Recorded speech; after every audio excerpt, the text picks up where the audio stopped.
Good morning and welcome to Jew in the City Speaks with your host, Allison Josephs, also known as Jew in the City. Yom HaShoah is upon us, and this is something that obviously impacts all Jews. I'm sure is on the minds of all Jews, has always been on the minds of all Jews since the Holocaust happened 70 plus years ago. But with the current climate of anti-Semitism becoming normalized, really coming kind of out from maybe the more quiet or private spaces it used to live in, to the point where celebrities and mainstream news and media outlets who otherwise treat other minority groups with care and compassion have a different standard towards Jews. Right before Pesach, I got a tweet shared from me from Camera, an organization that monitors information about Israel in the media, and they showed an artist that is featured on CNN who made a picture of Palestinians being crushed by matzah and their blood dripping out. Literally hearkening back to the blood libels of medieval times, happening today, being promoted on mainstream outlets today. And it's really horrifying if you're paying attention to what's happening. And so today we're talking with a Holocaust educator from the UK named Noemie Lopian about the curriculum that she's created to create more awareness about the Holocaust. So Noemie, thank you so much for joining us today. Thank you, Allison, for having me on your program. It's a privilege. So I guess if you can start us off, why this topic? I mean, it should matter for all Jews, but kind of where do you come from? What was your Jewish background growing up? What's your connection to the Holocaust? So I'll start with the last question first, and you remind me. My connection to the Holocaust is organic. It runs through my veins, and that my father was a concentration camp survivor. He was 17 when he went into hiding in 1939, and he was 19 years old when he was ripped away and beaten away from his home on the 21st of March. In what country? In Poland, you're right. Upper Silesia, Poland. The town was called Zawiercie. He was the eldest of 4 children. And my mum, I only found out much more recently. In fact, she never told my father. She's a French girl. She was born in France. And at the age of 10, her parents decided to send her away with her older sister, Helen, 13, younger brother, Joey, 9, to Switzerland for safety.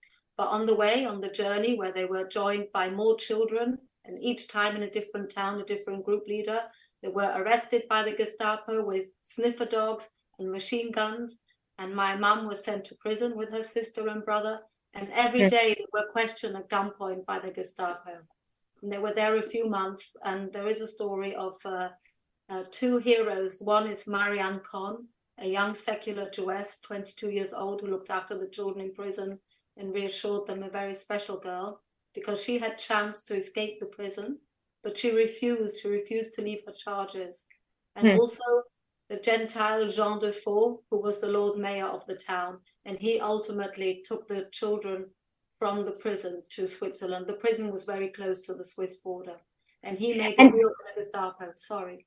And so what were they being questioned about? If they were Jewish, were they hiding? Yeah, I'll tell you the spiel because my mother remembers. My mother, Renee, is alive today. Kanina Horish is 89 years old, still a beautiful lady. And they took the kids every day a different time on their own in a small cell. I saw that room. I went back in 2018 to retrace my mother's steps with the BBC. And they asked the kids with a gun to head, "Are you Jewish? What's your name? Where are you from? What's your parents' name? What's their address?" And that's what they really wanted, was the parents' address, so they could come and get the parents and deport them. It's so interesting, and horrifying, but like the level of detail that it's like, oh, in case we missed a few Jews in some place in France, like we can get this information out of you. Did your mother, I see you have, lighter hair. Did your mother look passable as a Gentile? She could have done so. My hair's colored. My mother had brown hair, but blue eyes and pale skin. They could have done, yeah. And this was my father. He wrote a book about his experiences, The Long Night, he wrote it very soon after the war in Yiddish, but he translated it into German, and it took about 10 years for it to be published. And that was because the Germans just didn't want to know. Nobody wanted to talk about it after the war. He actually lived in Germany. So your mother was in a prison and managed to get out and finally get to Switzerland to safety. Yes. And your father was in a concentration camp? Correct. He was in 7 different concentration camps, slave labor camps. And for how long? What was the time period that he was in the camps? 4.5 years. Wow. Grünheide, Markstadt, Fünfteichen, Großrosen, Flossenburg, Leonberg, and Mühldorf. So it's camps that not everybody has heard of, but it shows you the breadth and extent that the Germans went to in order to do this bloody deed, this murderous deed. Now, your parents, when they came into the Holocaust, were they observant? I know you're observant today. Were your parents raised observant Jews? Did they retain their observance? Yeah, my father, very frum, Zionist, but before he went to school, he woke up at 4 to learn. So he first learned before going to school. And my mum, a traditional also home. Yeah, they were Shomer Shabbos, kept Shabbos. So my maternal grandmother wore a sheitel with horse's hair. Wow. My maternal great-grandmother, not my mother's mom. Is this something that you've talked to your parents about in terms of maintaining faith? Because obviously when it comes to survivors, there's absolutely no judgment about, their relationship to God or grappling with the worst inhumanities, that man could have done. But is that something that's come up about how they were able to maintain their faith and their connection to their Jewishness? So my father actually, at the camp gates, his father, it's very moving. He was in the first camp of Grünheide. My father was with his father, but his father grew very weak, and my father managed to get his father out still, back to the ghetto. And at the camp gates, my grandfather told my father, stay a good Jew. So that was very strong. That was the thing. And stay alive to tell people about what happened. Those were the two things to do. And there is a very moving scene in The Long Night in my father's book, where a quorum of men, a minyan of men, actually went to daven, the Yom Kippur davening. They tried to keep Yom Kippur, even though the camp guards who saw them not eat forced them to eat. And my father was asked to join the minyan. And at first, my father grappled with Hashem. He didn't want to join the minyan initially, but in the end, he did. And it's a very beautiful passage because there's rain outside, and you feel that what our people are feeling is actually mirrored metaphorically in the weather outside. After the war, my father lost his faith, or didn't maintain. It wasn't the same as he was before the war. But when he married my mother and they had children, they returned to it. Yeah. And in fact, my mother remembers when they were newly married and my father made Kiddush Friday night, the tears were streaming down because she thinks he must have also gone back to his home and remembered the whole Shabbos atmosphere. And that's how The Long Night starts, that with the Shabbos. My father describes the Shabbos and what he thinks is their last family Shabbos. And sadly, he was right. And my mom, she kept her faith. The journey when they were taken across France to reach Switzerland, the first place they were taken was to a convent. And the nuns took each of the kids aside on their own. And they said, when you die, not if you die, when you die, you go to hell. But if you convert to Christianity, you will go to heaven. And my mother refused, and so did the siblings. And they were forced to cross themselves. And my mother said that she didn't do it properly. So, a lot of Yidden get criticized that, they didn't resist. In their own way, I think each and every one resisted. But it was so devilishly done that the huge resistance wasn't possible. Wow. No, we've heard so many stories, and yet every time you meet another story and put another face and another life to this thing that is just too big to wrap your arms around. I remember when I was a child and I started to like somewhat come to terms or understand like the miniature sort of stories within the larger number of 6 million. I remember like sort of staying up at night trying to comprehend like just a number so big and so many universes within such a huge number. So now let's turn to it. Obviously, you were raised with this information. I guess one more question before we pivot into the curriculum and the education that you're doing. How many members did your parents lose? How many family members did they lose in the Shoah? 52, and actually we'll show you just the family tree. I don't know if the viewers can see. So the gray area, that's the only survivors. My father was one of 4. His sister survived Auschwitz, and my name, Noemie, that I carry, Noemie, was my aunt who was murdered in Auschwitz in August 1943. She was 13, the younger brother, Yehuda, 11, and the parents were in their 40s. So out of a big family of over 50 or 60, that's, yeah. Okay, so this was basically the stories and, I mean, literally the Holocaust is in the DNA of Jews that lived through it, as genetics have shown us. So when did you decide that you were going to become an educator, and what have you done since you made that decision? So I didn't grow up knowing about the Shoah. I didn't, neither of my parents talked about it, and they allowed me to come to it when I was ready. My father passed away just after my bas mitzvah. So he never told me. I read the book very late, at the age of 36, after the birth of my youngest daughter.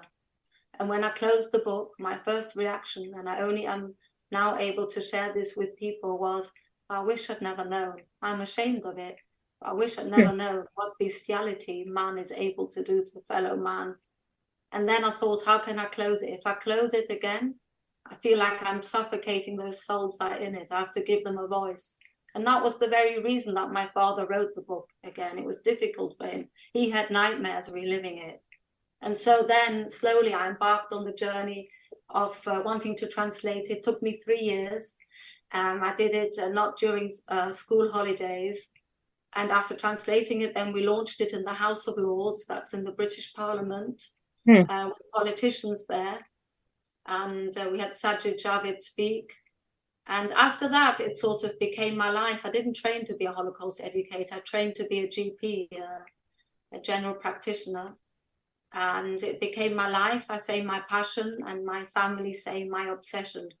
And I asked myself, sorry, Allison. Can I just clarify the timeline? So you said you were not raised knowing about the Holocaust, meaning did you not know what happened to your parents and your extended family? If you could just clarify that point to me, versus your father wrote the book, you didn't read it till 36. I'm just like unclear about the details. Like, how is this possible? Yeah, so I didn't know anything about my mother, like I said before, till 15 years ago. Right. And my father, I was in school in Germany, in the secondary school, and everybody who wasn't of the Catholic faith had to go to ethics lesson during RE, religious education. And 1 week they had the Holocaust.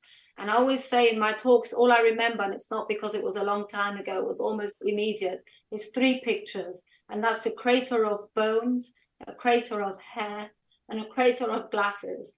And I looked at these German classmates of mine. I was the only Jew in the village, the only Jewish girl in my class. And they looked at me. Neither of us knew.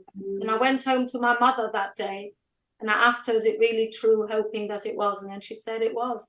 And then it didn't get talked about. It was the year that my father passed away. It's probably too much. But we moved to Manchester, to a very warm Jewish community, and it saved us. And like my friends there in Manchester said, Noemie, we grew up with the long night, but it was in German, die lange Nacht.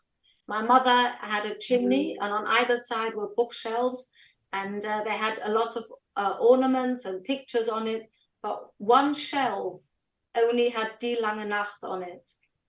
And so in my subconscious, I grew up with a book, but my mother never asked me to read the book or talk about it was when I was ready, and I'm really grateful for that, that I wasn't pushed into it. I don't feel that anybody with family connections or strong feelings for it can be pushed into this subject. Would be counterproductive, even though I'm a passionate educator.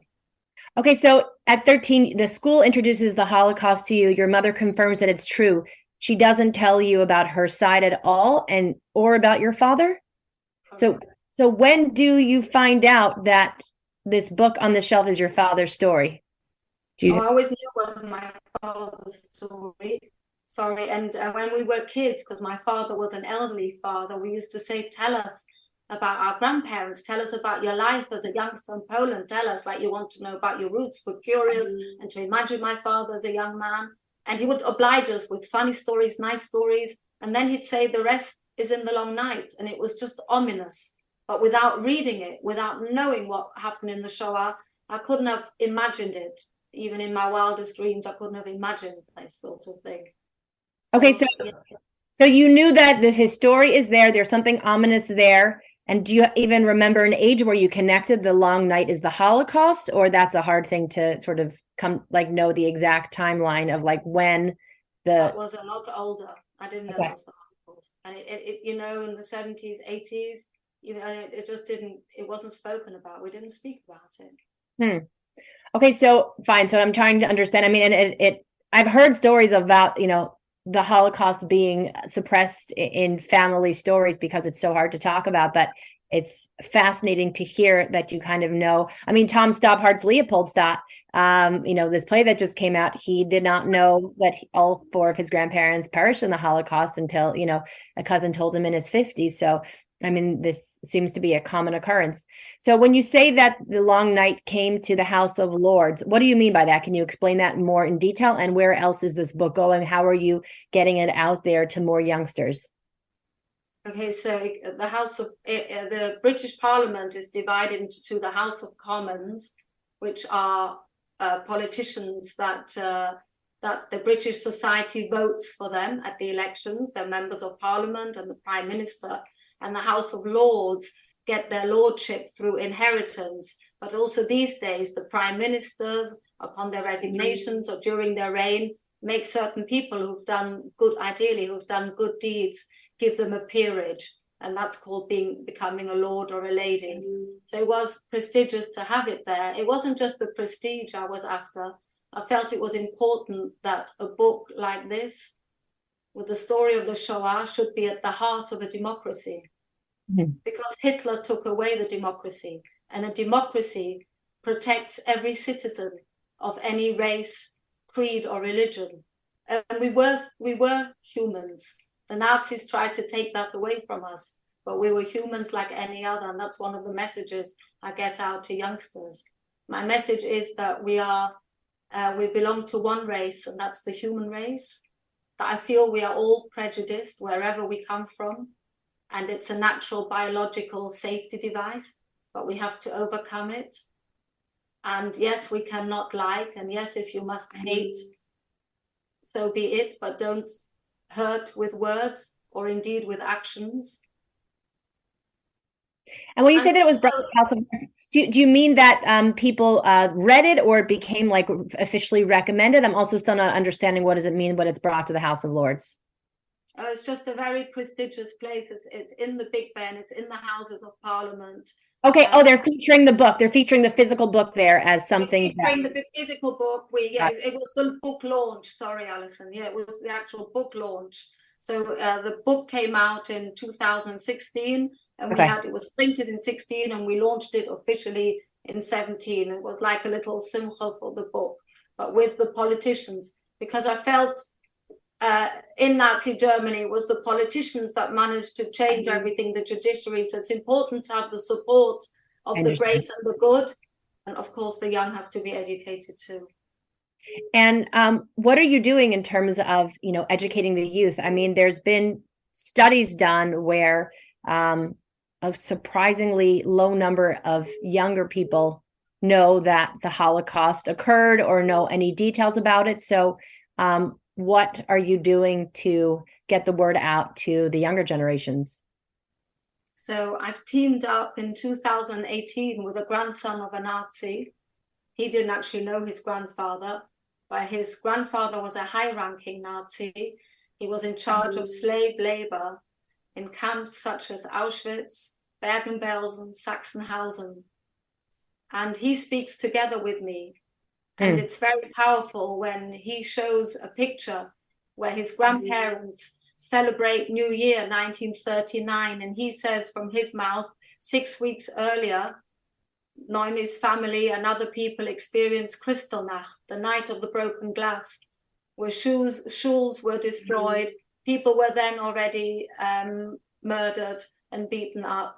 And it's powerful to ask people to meet on the bridge, and we ourselves share our journey. I've also brought out a transliteral animations, little animatics, 3-minute clips of each chapter of The Long Night.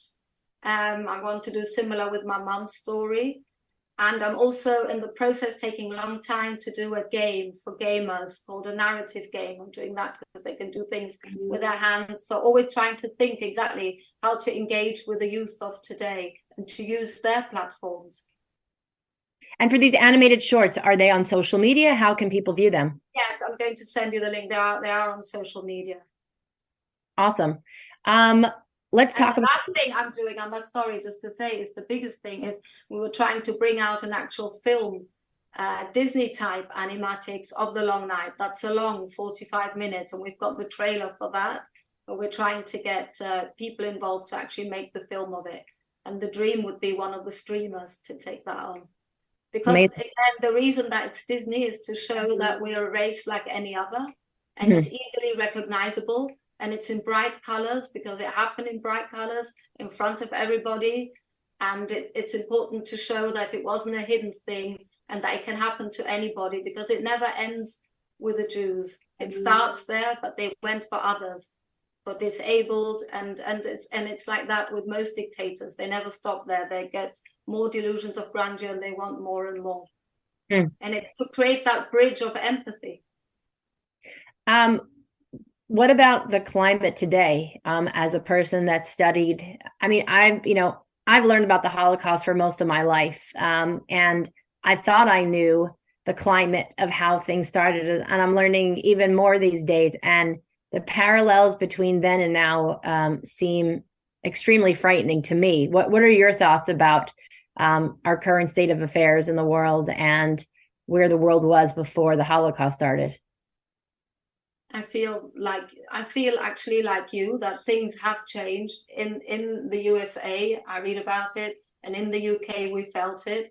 And it was when Corbyn was going to come to power. He grew in popularity and he was openly anti-Semitic and refused to deny it.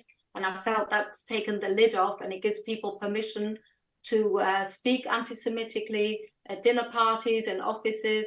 I have people coming up to me after I give talks, giving me examples. I have people contact me on LinkedIn that their kids in schools, on school buses and in classrooms have anti-Semitic language used at them.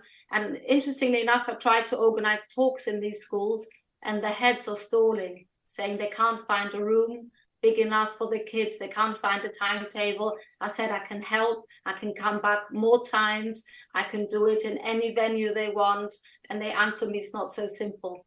So I think it is frightening. It is scary. And we just each have to do our stuff. And I really believe that education hasn't just got to be formal education, but has to create the bridge of empathy. Like, why should somebody else care? And how to make them understand to care. Because if you would see somebody hurt in the street, you would care. So why do they make, for example, the Jew into a vermin or into something that they don't care? Why is that? And how to create a humanity about it. Yes, the Jews made into the vermin, but I think the other trend that I'm noticing today is the Jew is made into the oppressor, into the all-powerful, into the, white European. The fact that, Anne Frank had white privilege was trending on Twitter recently, or Whoopi Goldberg saying the Holocaust was just white on white violence. I think our sort of racial minority features, or the fact that we're an ethnic minority, that Hitler saw us as a lower race, that whole conversation has been removed because we're seen as having taken too much, being too powerful, and that it's almost a mitzvah now to cut us down to size, to remove our power. And the thing is that, I mean, my family was just in Spain for Pesach, and visiting the places that Jews flourished until they had to be cut down to size. I mean, I think also in Austria, Germany, Jews were also flourishing until the Nazis decided that they had to be cut down to size. It makes me extremely concerned of the fact that I think in democracies, many Jews have become complacent. In the US and the UK, we're safe, we're free, we have all of these opportunities. Things can turn pretty quickly. I agree with you. And that's why I think it's important to go into schools to fight that there is a curriculum to actually teach about the hate of people born to Jewish faith. That's why I call anti-Semitism. It's important to say it like that. We're people born to a faith. I ask them always, have you got any control what you're born to, and how nonsensical it is? Exactly. So anti-Semitism is the white on white. It's we are the Goliaths, we take over the world, the media. And I tell them how nonsensical it is, because it's so many different arguments. Which one do you choose to hate us? Then they'll have the Israel-Palestine conflict, they call it in the UK. And I always say it comes from here. It comes from the heart, and that's hate. And not to underestimate kindness and the value of kindness and how much it can bring. And this is the essence of the talk. In Yiddish, we say Menschlichkeit, to peel it right back to basic, decent human values. And people have to be educated on it, and we can't give up. We just all have to keep going. And each one does their bit, then I believe we can do it. We can't give up hope. How can our viewers learn more about the long night, see your online clips? I'm going to post it to you, Allison, on social media. I've got a Twitter name called Nolo Remini. I tweet a lot. I'm on Facebook as Noemie Lopian, Instagram Noemie Lopian, and this is available on Amazon. All right, so that's your presence right now, and God willing, there will be a longer movie that will come out of these powerful stories. Thank you for, sharing the stories that need to be told, and for having the courage to read that book on your shelf that was ominous, because that takes a lot of courage to, you first had to believe it, and then you had to prepare yourself to learn about, where you come from, to try to prevent this from happening again. So we need more people like you, and you should have continued hatzlacha in all that you do. Amen. Thank you for being on this prestigious program. Appreciate it. Thank you. And you can catch us same time, same place next week. Bye-bye.